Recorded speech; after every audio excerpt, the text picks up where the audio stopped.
Hello বন্ধুরা, আমি অমিত আছি তোমাদের সঙ্গে। আর তোমরা শুনছো ভৌতিক কথা, কিছু অনুভূতি এমন যা তোমাদেরও হতে পারে। সঙ্গে রয়েছে নেহা। Welcome back. কেমন ঠান্ডা গো? ঠান্ডা কেমন লাগছে? আমাদের এদিকে তো প্রচণ্ড ঠান্ডা পড়েছে। গত 3 দিন ধরে কোনো রোদের মুখ দেখতে পারিনি। যাই হোক, আশা করছি সবাই এই ঠান্ডায় খুব ভালো আছো। আর আমি জানি এখন সবাই তোমরা লেপের নিচে ঢুকে হয়তো ঘটনা শুনছো। কে কোথায় থেকে শুনছো, কিভাবে শুনছো, তোমরা অবশ্যই সেটা কমেন্ট করে জানিয়ে দাও। আজকে তোমরা শুনবে মোট 3টি ঘটনা। প্রথম এবং দ্বিতীয় ঘটনাটি অন্যের পাঠানো, অর্থাৎ দ্বিতীয় যে ঘটনাটি বলবো সেটা আমি নিজে শুনে তোমাদের সাথে শেয়ার করছি। তো আজকের 3টি ঘটনায় দারুণ হতে চলেছে, একদম অন্যরকম হতে চলেছে। তোমরা ঠান্ডার মধ্যে জানি লেপ মুড়ি দিয়ে শুয়ে পড়েছো, অবশ্যই তোমরা শুয়ে পড়ো। এবার আমরা শুরু করতে চলেছি আজকের দারুণ একটি এপিসোড। এই ঠান্ডার মধ্যে ভূতের ঘটনা শুনতে কতটা যে ভালো লাগে সেটা আমি জানি, আর তোমরা তো বারবার সেটা বলো। চলো আর কথা না বাড়িয়ে আমরা চলে যাই আজকের প্রথম ঘটনায়। নমস্কার, আমার নাম অভিক ভট্টাচার্য। আশা করি প্রত্যেকবারের মতো আমার এই ঘটনাটিও তোমাদের সকলের ভালো লাগবে। আমার বন্ধু পূর্ণেন্দুর সাথে ঘটে যাওয়ায় ঘটনাটা। একটি স্কুলে সে ক্যাম্প করতে গিয়ে সেখানেই তার সাথে কিছু অলৌকিক ঘটনা ঘটে। সেই নিয়েই আজকের এই ঘটনা। আনুমানিক 20 বছর আগের ঘটনা। স্কুলটি খুবই নামকরা একটি স্কুল, তাই সেই স্কুলটার নামের উল্লেখ করলাম না।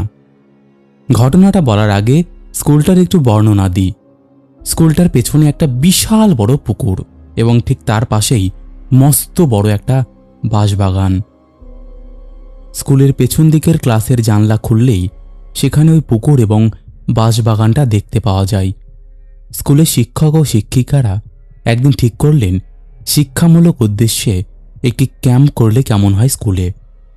তখন স্কুলের প্রধান শিক্ষিকা শ্রুতি চক্রবর্তী সমস্ত কথা শুনে বললেন, শুধু আমার কথা মতো তার হবে না, স্কুল সেক্রেটারি স্যারের কাছ থেকে অনুমতি নিতে হবে।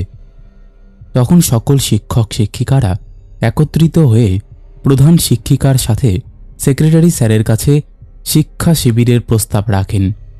তখন স্কুল সেক্রেটারি স্যার নারায়ণ বিশ্বাস সম্মতি দেন যে ঠিক আছে, তবে সেখানে কি কি ধরনের শিক্ষা দেওয়া হবে এই প্রশ্ন করেন। তখন প্রধান শিক্ষিকা শ্রুতি চক্রবর্তী ম্যাডাম বলেন, স্যার, আমরা শিক্ষা শিবিরে পড়াশোনার সাথে সাথে খেলাধুলো, নাটক, কুইজ ও গান বাজনার উপর জোর দেব, যাতে আমাদের স্কুলের ছাত্রছাত্রীরা আমাদের স্কুল থেকে যখন অন্য স্কুলে ভর্তি হবে তখন ওরা যাতে পিছিয়ে না পড়ে, সেই উদ্দেশ্যেই আমাদের এই শিক্ষা শিবির করা। তখন school secretary sir Narayan Banerjee সম্মতি দেন এবং বলেন, ঠিক আছে, তবে আপনি ঠিক কবে এই শিবিরটি করতে চাইছেন? তখন প্রধান শিক্ষিকা বলেন, সামনের শনিবার আমি এই শিক্ষা শিবিরটি করতে চাই। শনিবার সকাল 7টা থেকে শিক্ষা শিবিরটি শুরু হবে। সকল ছাত্রছাত্রীরা সমবেত কণ্ঠে জাতীয় সঙ্গীত জনগণ মন অধিনায়ক জয় হে এই গানটি করে প্রার্থনা করবে। শনিবার রাত্রিটা আমরা সবাই স্কুলেই থাকব এবং শনিবার বিকেলে ক্যাম্প ফায়ার করে সমবেত কণ্ঠে আগুনের পরশমণি ছোঁয়াও প্রাণে এই গানটা গেয়ে শিক্ষা শিবিরের সমাপ্তি হবে। তখন স্কুল সেক্রেটারি বলেন, তাহলে আমি স্কুল ইন্সপেক্টর সৌগত সামন্ত স্যারকেও খবর দেই। উনি আসলে খুবই আনন্দ পাবেন এবং ছাত্রছাত্রীদের ভালো উপদেশ দিয়ে যাবেন। সেই কথা মতো শনিবার সকাল 7টায় সকল ছাত্রছাত্রী স্কুল প্রাঙ্গণে এসে উপস্থিত হয় এবং জাতীয় সঙ্গীত প্রার্থনা করে শিক্ষা শিবির শুরু হয়। সকল ছাত্রছাত্রীকে টিফিন দেওয়া হয় এবং সহজ পদ্ধতিতে কিভাবে জটিল অঙ্ক সমাধান করা যায় সেটা সেখানে হলো এবং ছাত্রছাত্রীদের নাচ গান আবৃত্তির মাধ্যমে শিক্ষা শিবির জমে উঠেছিল। সকাল, বিকেল এবং সন্ধ্যা ভালোভাবেই শিক্ষা শিবির কাটল। সন্ধেবেলায় মুড়ি চানাচুর টিফিন খাওয়া হলো। দুপুরে ও রাত্রে ভাত, ডাল, তরকারি ও মুরগির মাংস খাওয়া হলো। রাত্রে খাওয়া শেষ করে যখন সবাই ঘুমোতে গেল তখনই পূর্ণেন্দুর সাথে ঘটতে থাকলো কিছু অদ্ভুত ঘটনা। যখন একজন শিক্ষিকা রাত 10টার সময় পূর্ণেন্দুকে বলে, যা তো পূর্ণেন্দু, গিয়ে পুকুর পাড়ের জানলাটা বন্ধ করে দিয়ে আয়। তখন পূর্ণেন্দু তার শিক্ষিকার কথা মতো জানালাটা বন্ধ করতে গিয়ে দেখে ছোট্ট একটা পুতুলের মতন কি যেন বাঁশবাগানের মধ্যে থেকে পুকুরের মধ্যে নামছে এবং একটি বিকট আকৃতি ধারণ করেছে। পূর্ণেন্দু ক্যাম্পের শোয়ার ঘরে পুকুরের দিকের জানালাটা বন্ধ করতে গিয়ে ওই দৃশ্য দেখে সেখান থেকে পালিয়ে আসতেও পারছে না। কোনো অদৃশ্য শক্তিতে পূর্ণেন্দুকে যেন আটকে রেখেছে। হঠাৎ দিদিমণির চিৎকারে এবং হ্যাচকা টানে পূর্ণেন্দুর খানিকটা সম্বিত ফিরল। পূর্ণেন্দু, এই পূর্ণেন্দু, এতক্ষণ ধরে কি করছিস ওই জানলাটার সামনে? হঠাৎ দিদিমণি এক হ্যাচকা টানে পূর্ণেন্দুকে সরিয়ে নিয়ে এলো জানলার সামনে থেকে। দিদিমণি পূর্ণেন্দুকে সরিয়ে আসার পরে দেখতে পেল বিকট দেখতে একটা ঠ্যাঙা মতো লোক জানলার বাইরে বসে আছে জানলাটার শিক ধরে। সেই লোকটার মুখের কিছুটা অংশ খোবলানো এবং রক্ত মাখা। সেই দেখে দিদিমণি, ওরে বাবারে, মরে গেলুম গো বলে ছুটে যাওয়ার জোগাড় এসে জ্ঞান হারায়। জ্ঞান ফিরতেই সকল দিদিমণি ও মাস্টার মশাইদের সমস্ত ঘটনা খুলে বলেন এবং একজন সাহসী মাস্টার মশাইয়ের জন্য ওই পুকুর পাড়ের জানলাটা বন্ধ করতে পারে। ওই মাস্টার মশাই ছিলেন একজন নামকরা ওঝার ছেলে বিনোদ মণ্ডল। তিনি জানলা বন্ধ করে দিতেই খনা গলায় কে যেন বলে উঠল, তোদের আমি কাউকে ছাড়ব না, তোরা আমার শোয়ার জায়গাটা দখল করে আনন্দ করছিস। তখন ওই মাস্টারমশাই মন্ত্র পড়ে স্কুল ঘরটার চারিদিকে গণ্ডি কেটে দেয় এবং সকল ছাত্রছাত্রীদের ও শিক্ষক শিক্ষিকাদের বলেন, আজ অমাবস্যা, এক অতৃপ্ত আত্মা আমাদের ক্ষতি করতে এসেছিল, তাই আজ আমরা কেউ গণ্ডির বাইরে যাব না। তখন ছাত্রছাত্রীদের সকলকে দিদিমণি ও মাস্টারমশাইরা ভালোভাবে বলল, তোমরা সবাই আজকে একসাথে ঘুমোবে, সবাই নিজের নিজের বালিশে ঠাকুরের নাম লিখে তারপরে ঘুমোবে। সেই কথা মতো সবাই কাজ করে। ওই শোয়ার ঘরটা ছিল হল ঘরের মতো। সকল ছাত্রছাত্রীদের পাশাপাশি মশারি টাঙিয়ে বিছানা করা হয়। তখন এক ছাত্রর খুব জোরে বাথরুম পায়।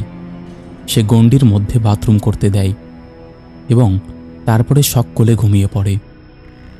হঠাৎ রাত ঠিক 1টার সময় পুকুর পাড়ের ওই জানলার মধ্যে খটখট করে শব্দ হতে থাকে এবং চারিদিকে কুকুররা কাঁদতে থাকে, যেন কুকুরগুলো আর্তনাদ করছে আর শিয়ালগুলো তো হুক্কা হুয়া করে তার স্বরে ডেকে চলেছে।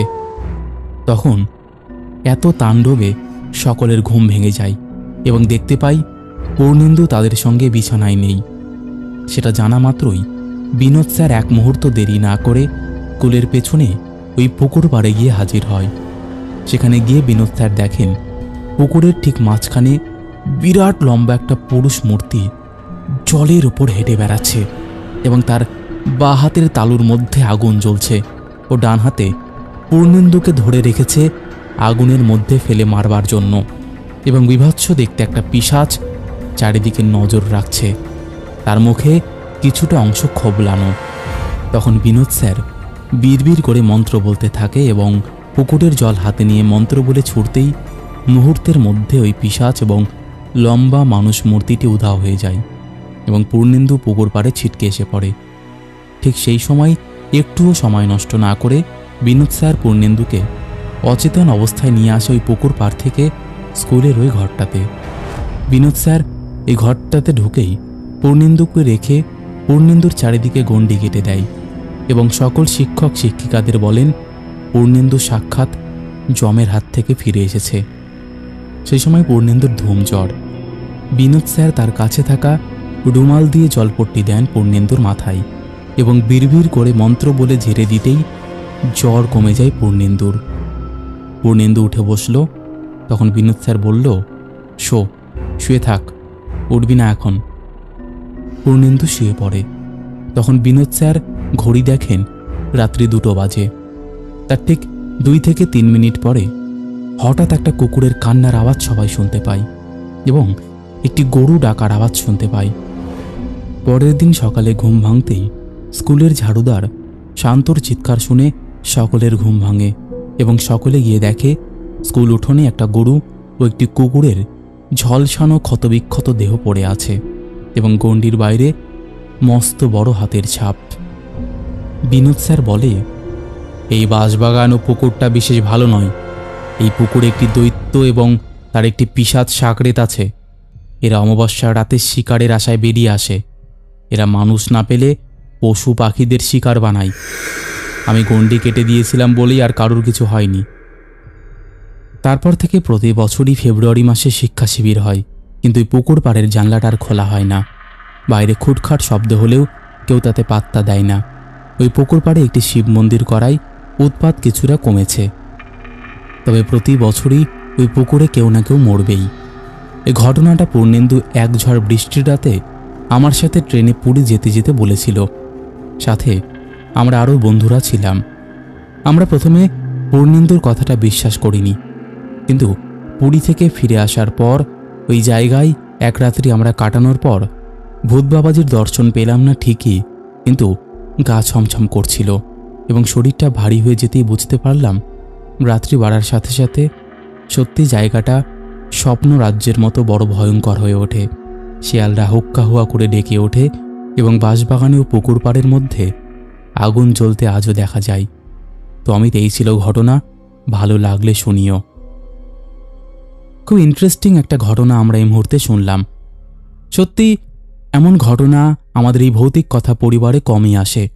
অভিকবাবু অনেকদিন পর আমাদের ঘটনা শেয়ার করলেন, কিন্তু উনি যখনই কোনো ঘটনা শেয়ার করেন খুব ভালো লাগে আমাদের সেটা শুনতে, কারণ উনি সবসময় চেষ্টা করেন আমাদের ইউনিক ইউনিক ঘটনা লিখে পাঠানোর।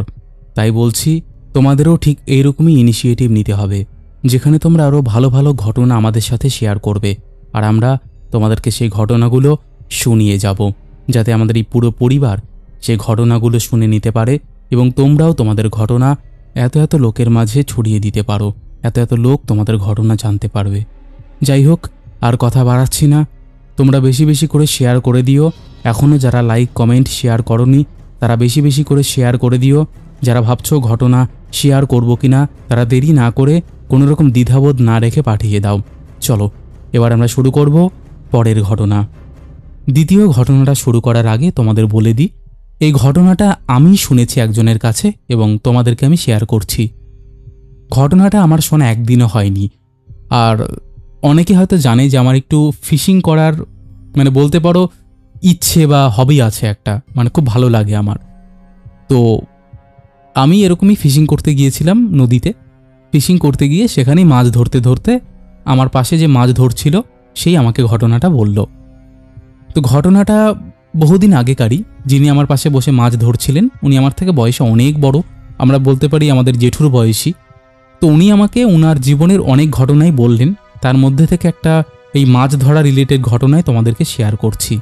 উনি একটা জায়গায় মাছ ধরতে গিয়েছিলেন। সেই জায়গাটাতে উনি শোনেন যে খুব মাছ হচ্ছে। মোস্টলি আমাদের কি হয়, নদীতে মাছ ধরতে গেলে স্পেসিফিক কোনো কোনো জায়গায় মাছ বেশি খায় এবং কখনো কখনো যেই জায়গাটায় মাছটা বেশি খাচ্ছে সেখানে মাছ খায় না। তো উনি খোঁজ পেলেন সন্ধ্যের দিকে ওই একটা সাঁকো আছে, সাঁকো বা কাঠের ব্রিজ বলতে পারো, সেই ব্রিজের নিচে খুব মাছ খাচ্ছে। বাম মাছ ধরো, ট্যাংরা মাছ ধরো, এইসব টাইপের মাছ খুব খাচ্ছে। তো উনি সেই মতো সন্ধেবেলা সেই সাঁকোর নিচে চলে যান মাছ ধরতে। উনি শুনেছিলেন যে ওখানে অনেকেই মাছ ধরেন, কিন্তু উনি যেদিন যান সেদিন সেখানে কেউ ছিল না। তো উনি যখন চলেই গেছেন উনি ভাবেন যে আর ফিরে যাব না। তো উনি সেই মতো সমস্ত কিছু পেতে নিয়ে একদম টোপ রেডি করে মাছ ধরতে বসেন। আর উনি যেটা শুনেছিলেন সেটা ঠিকই শুনেছিলেন। বসার সাথে সাথে যেন মাছের ঢের লেগে গেল, মাছ খেয়েই যাচ্ছে একের পর এক। যাই হোক, উনি প্রচণ্ড ভীতু প্রকৃতিরই মানুষ ছিলেন, কিন্তু এইসব মাছ ধরার সুবাদে উনি আস্তে আস্তে অনেক কিছু জেনে গিয়েছিলেন এবং তারপরে ওনার অনেকটা সাহস অর্জন হয়ে গিয়েছিল। তো উনি মাছ ধরছেন। তো উনি যখন মাছ ধরতে বসেন তখন দেখেন আশেপাশে কেউ নেই, কিন্তু কয়েকটা মাছ ধরার পর উনি দেখেন ওনার ঠিক উল্টো দিকে নদীর ওপারে একটা লোক মাছ ধরতে বসেছেন, কিন্তু কিছুক্ষণ আগে পর্যন্ত ওখানে কেউ ছিল না। তো উনি দেখছেন অপর প্রান্তে যে লোকটি বসে আছেন তার মুখ ভালোভাবে বোঝা যাচ্ছে না। আর সেটা নদী হলেও না, কেমন হয়েছিল নদীটা, যেহেতু এটা সাঁকো টাইপের না, তো নদী থেকে বাইপাস হয়ে যায় যে, বুঝতে পারছো কি, একটা নালা টাইপেরই। এপার থেকে ওপার খুব পরিষ্কারই দেখা যেত। তো উনি দেখছেন অপর প্রান্তে যে লোকটি মাছ ধরছে, সে মাছটি ধরছে, তারপর আর ব্যাগে ভরছে না। সে মাছটি ধরছে এবং সোজা মুখে পুড়ে নিচ্ছে। এই দেখে তো ওনার অবস্থা খারাপ। এ কি দৃশ্য! কাঁচা মাছ একটা সাধারণ মানুষ, একটা নর্মাল মানুষ কখনো কি খেতে পারে? এটা কোনোভাবেই পসিবল না। উনি তাও মনকে সাহস দেন যে না না, উনি হয়তো ভুল দেখছেন। এবার উনি ওই লোকটিকে ডাকেন, ও দাদা, দাদা, মাছ খাচ্ছে? উনি কিন্তু দেখছেন যে মাছ ধরছে, কিন্তু তবুও উনি ইচ্ছে করে এটা জিজ্ঞেস করেন। অপর প্রান্ত থেকে লোকটি উত্তর দেয়, কেন দেখতে পাচ্ছেন না মাছগুলো আমি ধরছি আর খাচ্ছি? খুব দারুণ খেতে, আপনি খাবেন? আমি নিয়ে যাব। এইবার জেঠুটি একদম শিওর হয়ে যান যে উনি সত্যি কাঁচা মাছগুলো খাচ্ছেন। জেঠু তাও মনে সাহস সঞ্চয় করে সেখানে মাছ ধরেন, কারণ এতটাই মাছ সেদিন খাচ্ছিল। আর যারা মাছ ধরেন তারা জানেন যদি মাছ খায় সেখান থেকে উঠে আসতে ইচ্ছে করে না। তো উনি নিজের মাছ ধরায় মন দেন। হঠাৎ করে উনি এবার দেখেন যে লোকটা অপর প্রান্তে মাছ ধরছিল, সেই লোকটা তার এবার ডান দিকে কিছুটা দূরে বসে আছে। কিন্তু ওই পার থেকে এপারে আসার কোনো রকম জলের আওয়াজ বা কোনো রাস্তা নেই যে সে আসবে। আর সে যদি ওই সাঁকোর ওপর দিয়ে আসে তাহলে তার সামনে দিয়েই তাকে আসতে হবে। এবার জেঠু বুঝতে পারেন যে তিনি মস্ত বড় বিপদে পড়েছেন। এবার উনি ভাবেন যে আমি সেই লোকটাকে যদি বুঝতে দিই আমি বুঝে গেছি, তাহলে হয়তো আজই আমার জীবনের শেষ রাত। এবার উনি আস্তে আস্তে সমস্ত কিছু গোটাতে শুরু করেন পালাবে বলে। গোটানো যখন প্রায় শেষ, উনি এক দৌড় দেন। উনি দৌড়চ্ছেন, কিন্তু উনি দেখছেন উনি যতই দৌড়ক না কেন উনি যেন সামনে এগোতে পারছেন না। এরপর উনি ভগবানের নাম নিয়ে জোরে করে দৌড় দিতেই সেখান থেকে উপরে উঠে একদম সাঁকোতে চলে যান। এবং তারপরে উনি দেখতে পান তার চোখগুলো রক্ত জবার মতো লাল, আর তার দাঁতগুলো পরিষ্কার বোঝা যাচ্ছে। এই দেখে জেঠু পড়ি কি মরি করে দৌড় দিয়ে বাড়িতে আসেন। এরপর যদিও জেঠুর কিছু হয়নি, কিন্তু মোটামুটি 30 দিন মতো ওনার জ্বর ছিল। এবং প্রথম 3 দিন এতটাই জ্বর ছিল যে বাড়ির লোক ধরে নিয়েছিল উনি আর বাঁচবেন না। তারপরে অনেক ঠাকুর বাড়ি ওঝা দেখানোর পরে উনি বেঁচেছিলেন। এই ঘটনাটাই উনি আমাকে বলেছিলেন এবং আমি তোমাদের সাথে শেয়ার করলাম। ঘটনাটা খুব ইউনিক, তাই না?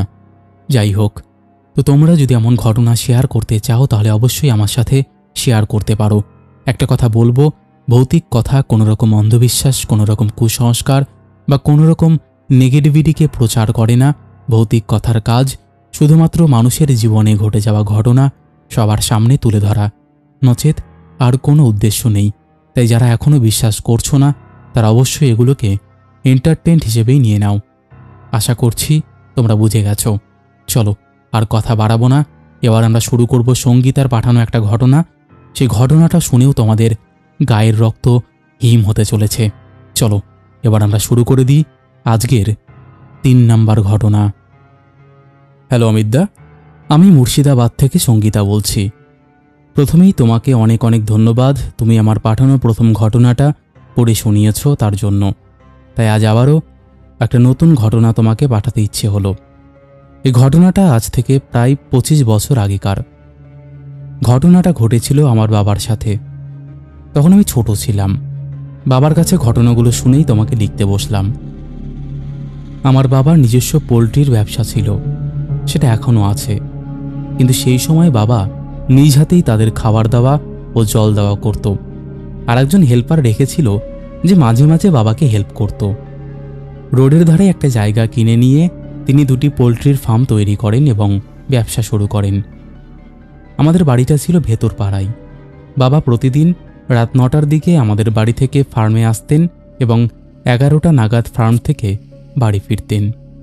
যেহেতু বাবা নতুন নতুন ব্যবসা শুরু করেন তাই জল কলের কোনো ব্যবস্থা ছিল না, কিন্তু একটু দূরেই ছিল রাস্তার কল।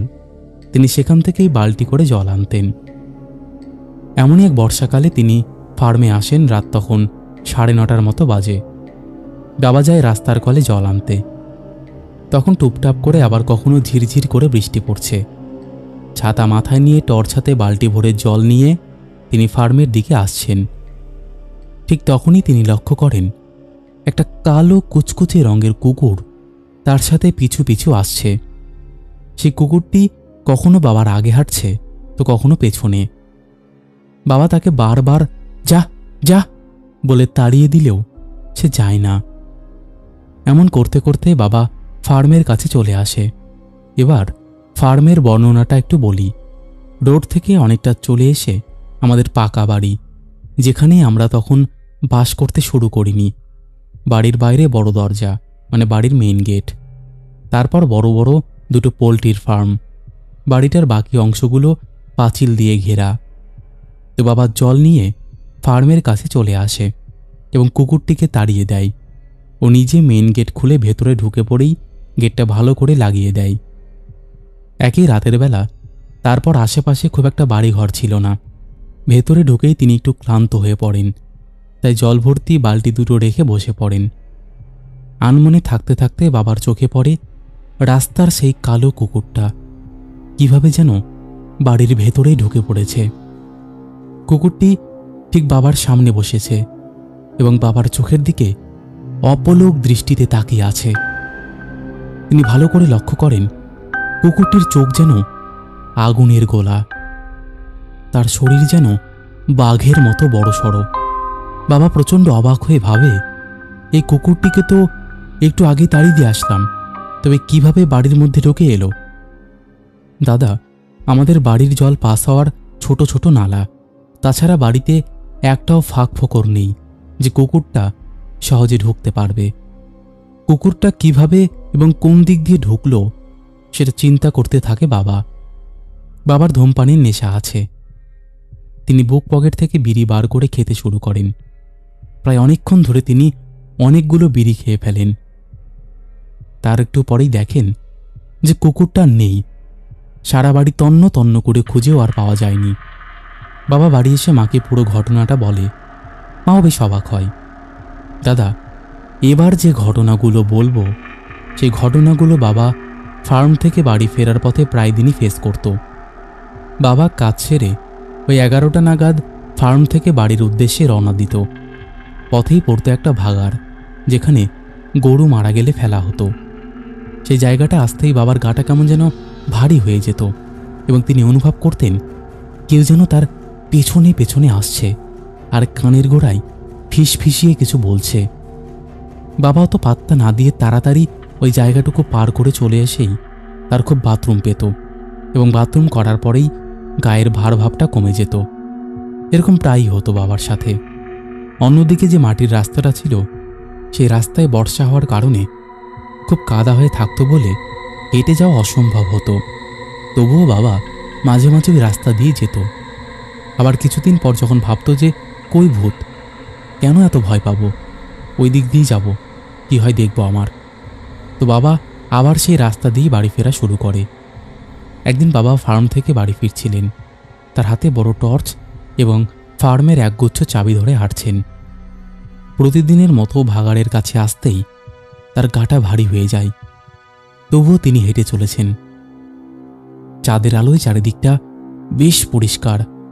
সাথে টর্চ লাইটের আলোয় হঠাৎ করে তিনি দেখতে পান একটা মাঝবয়সী মহিলা, পরনে সাদা শাড়ি, বেশ লম্বা, মাথা নিচু করে কিছু যেন কুড়িয়ে কুড়িয়ে শাড়ির আঁচলে ভরছেন। এই দেখে তিনি বেশ অবাক হন। এত রাতে কেউ কোথাও নেই, একা একটা মহিলা কি করছে? বাবার ব্যাপারটা সুবিধার লাগে না। তিনি কোনো প্রশ্ন না করে পাশ কাটিয়ে চলে যান। তখনই বাবার প্রচণ্ড বাথরুম পায়। তিনি বাথরুম সেরে অনুভব করেন গায়ের ভারী ভাবটা কিছুটা কেটে গেছে। তারপরে তাড়াতাড়ি পা চালিয়ে বাড়ি চলে আসেন। তার কিছুদিন পর তিনি আরেকটি ঘটনার সম্মুখীন হন। প্রতিদিনের মতোই তিনি বাড়ি ফিরছিলেন। মাঝ রাস্তায় এসে তিনি একটি অদ্ভুত হাড় হিম করা দৃশ্য দেখতে পান। তিনি দেখেন আগের দিন যে মহিলাটাকে তিনি কিছু কুড়োতে দেখেছিলেন, সেই মহিলাটা বড় রোডের দক্ষিণ দিকে যে রাস্তাটা গ্রামের ভেতরে যাওয়ার রাস্তা, সেই তে মাথাতে উল্টো হয়ে ভাসছেন। মানে তার পা ওপরের দিকে আর মাথা নিচে। তার পুরো শরীর শূন্যে ভাসছে, মাটির সাথে তার কোনো টাচ নেই। বাবার এটা দেখে গায়ের লোম খাড়া হয়ে যায়। তিনি কি করবেন বুঝে উঠতে পারেন না।